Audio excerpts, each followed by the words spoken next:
Hello बच्चों, let's see this question. This question says a biconvex thin lens is prepared from glass और reflected दे रखा है 1.5. The two bonding surfaces have equal radius of 25 centimetre each. One of the surface is silvered from the outside make it reflecting. आगे they where should an object be placed before thin lens so that the image is formed on the object itself. यानी कि आपके पास वो final image बनेगी जहां पर object रखा है वहीं पर होगा. तो पहले तो की कॉन्सेप्ट रखे यहाँ पर. की कॉन्सेप्ट तो यानी कि लेंस की एक तरफ सिल्वरिंग कर रखी है आपके पास, तो कैसे बिहेव करता है मिरर की तरह. तो कह सकते हैं कि जो आपका की कॉन्सेप्ट हो silvering of lens. Silvering of lens.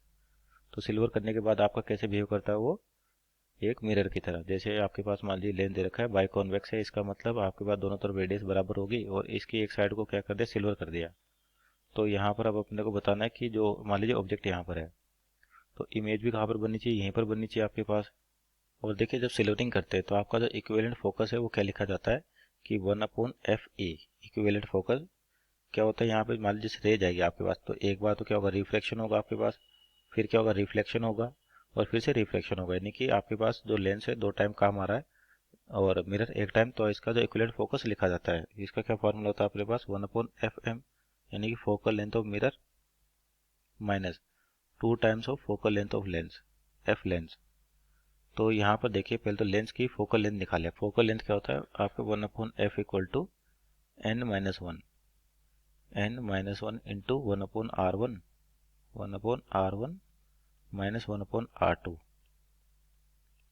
तो यहाँ पर n की वैल्यू 1.5 यानी कि बचेगा 0.5 बचेगा -1 करते ही 1/R1. तो यानी कि इस डायरेक्शन में इसका रेडियस ऑफ कर्वेचर इधर 25 है और इस वाले का 25 इधर है. तो 1/25 ये तो प्लस का होगा. जिस डायरेक्शन में इंसिडेंट रे होती है आपके पास वो डायरेक्शन क्या होती है, पॉजिटिव जनरली. तो ये पॉजिटिव हो जाएगा और ये नेगेटिव हो जाएगा आपके पास. तो यानी कि 1/25 माइनस, अब R2 इस डायरेक्शन में आपके नेगेटिव डायरेक्शन में, तो माइनस माइनस प्लस हो जाएगा 1/25. तो यहाँ से 1/F की वैल्यू आ जाएगी आपके पास 1/F इक्वल टू कितना हो जाएगा फोकस आपका यहाँ पर लेंस के लिए 1/25 यानी कि 1/25. तो यहाँ पर फॉर्मूले रखे आपके पास तो इक्विवेलेंट फोकस निकाल सकते हैं अपन. तो 1/F इक्वल टू 1/FM और फोकल लेंथ ऑफ मिरर जो हो गया आपके पास. तो रेडियस ऑफ कर्वेचर दे रखा है अपने को तो फोकस होता है R/2 पर. मिरर की फोकल लेंथ की बात करें आपके पास तो मिरर का फोकल लेंथ कितना हो जाएगा आपके पास. मिरर जो है वो इस प्रकार से यानी कि एक तरह से कॉनकेव लेंस की तरह बिहेव करता है तो उसका फोकस नेगेटिव होता है आपके पास. तो यानी कि माइनस का R/2 और R की वैल्यू 25 है तो 25/2. तो अगर इक्विवेलेंट फोकस निकाले अपन F इक्विवेलेंट तो आपके पास क्या है यहाँ पे 1/F मिरर यानी कि माइनस का 2/25 और 2 टाइम्स ऑफ लेंस है यानी कि और लेंस का कितना 1/25 तो 2 से मल्टीप्लाई करेंगे तो ये हो जाएगा. तो आपके पास ये आ गया फोकस या ये वैल्यू माइनस का 4/25.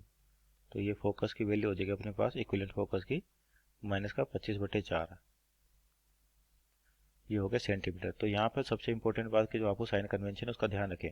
तो ये जो फॉर्मूला यूज़ करते हैं इसमें आपके साइन कन्वेंशन लेके यूज़ कर रखा है तो आंसर ऑटोमेटिक आपके पास क्या था, नेगेटिव. क्योंकि जो लास्ट में जो बनेगा एक मिरर बनेगा आपके पास, क्या बनेगा, मिरर, और मिरर का फोकस होता है नेगेटिव.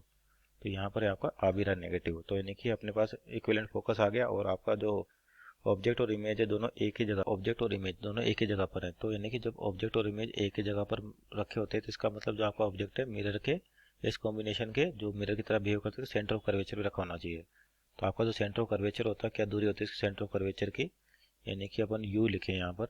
तो सेंटर ऑफ कर्वेचर होता है 2 टाइम्स ऑफ फोकस. आपके पास क्या होता है 2 टाइम्स ऑफ फोकस. तो यानी कि 2 इंटू 25/4 तो आ जाएगा 12.5 सेंटीमीटर. 12.5 सेंटीमीटर. और ये क्या आएगा, नेगेटिव आएगा आपके पास क्योंकि इक्विवेलेंट कितना माइनस का आ रहा है. तो ये जगह माइनस का 12.5. इसका मतलब जो आपका ऑब्जेक्ट है वो भी मिरर के सामने यानी कि रियल ऑब्जेक्ट है. तो यानी कि आपसे ये पूछा कि जो डिस्टेंस होगी वो कितनी होगी, 12.5 सेंटीमीटर होगी. Hope you understood well. Best of luck.